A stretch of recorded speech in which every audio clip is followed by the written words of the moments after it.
मेरा नाम साकेत सेठ है और मैं हिस्ट्री का स्टूडेंट हूँ और मेरे कुछ हिस्ट्री के कुछ मित्रगण हैं जिनसे मैं कुछ सवाल पूछना चाहता हूँ। तो फिर चलते हैं मित्रों के पास। रोक दा। तो हमारे सामने इस समय अभिषेक जी हैं जो बहुत हमारे अजीज मित्र हैं। उनसे मैं कुछ हिस्ट्री से रिलेटेड कुछ टॉपिक पूछने। अच्छा अभिषेक जी, लोग गांधी जी को गाली क्यों देते हैं? अक्सर देखते हैं जिससे सुनते हैं तो लोग गांधी जी को गाली क्यों देते हैं, उसके बावजूद भी लोग गांधी का नोट भी यूज करते हैं। इसका क्या राज है? देखिए भाई, अभी हम बीए के सेकेंड ईयर में पढ़े हैं। हाँ हाँ।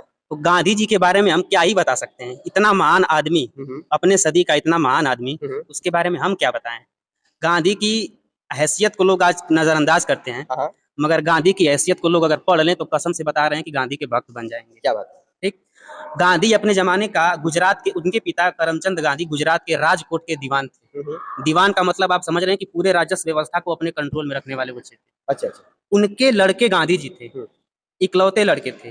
अगर गांधी जी चाहते अपनी जिंदगी ऐशो आराम से बिता सकते थे, लेकिन गांधी जी ने सत्य और अहिंसा के मार्ग पे चल के भारत को इस इतनी मजबूत स्थिति में पहुंचाया कि बरतानिया हुकूमत, जिसके बारे में कहा जाता है कि इसका सूरज कभी अस्त नहीं होता है, उसको भी गांधी के आगे झुकना पड़ा। अच्छा अच्छा। तो उसको झुकना, उतने बड़े साम्राज्य को गांधी अपने सत्य और अहिंसा के बल पे झुका दिए। और आज के लोग स्वतंत्र भारत में उसी के द्वारा दिए गए स्वतंत्र भारत में सांस लेते हुए गांधी को गाली देते हैं।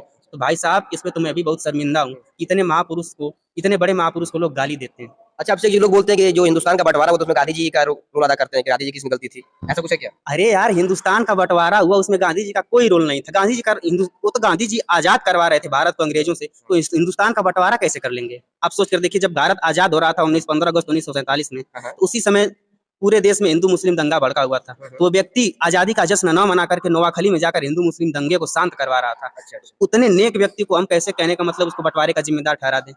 यानी आपके कहने का मतलब है कि गांधी जी को लोग ऐसे, कुछ लोग उनको फंसाते हैं, एक गलत मैसेज क्रिएट करते हैं लोगों के मन में कि एक गलत विचारधारा लोग गांधी की बराबरी नहीं कर पाइएगा आप, तो उनके बारे में खिलाफी बना दीजिए। अच्छा। आप सोच कर देखिए कि जो आइंस्टीन थे अपने जमाने में कह दिए थे कि आने वाली पीढ़ियां गांधी के होने पर भी शक करेंगे कि हाड़ मांस से बना हुआ एक व्यक्ति गांधी इस धरती पर एग्जिस्ट करता था। और उसकी भविष्यवाणी ये सच होती हुई दिख रही है। आज आम जनता, जो कक्षा 5 के, चाहे इससे छोटे छोटे क्लासेस के लोग गांधी पर इतनी मिथ्याएं फैला रहे हैं कि आपको क्या ही बताया जाए। ठीक। एक बात बताइए, कह रहे हैं कि आप गांधी जी उसके बंटवारे के जिम्मेदार थे। अगर गांधी जी बंटवारे के जिम्मेदार होते तो बंटवारे के खिलाफ उन्होंने अनशन क्यों किया?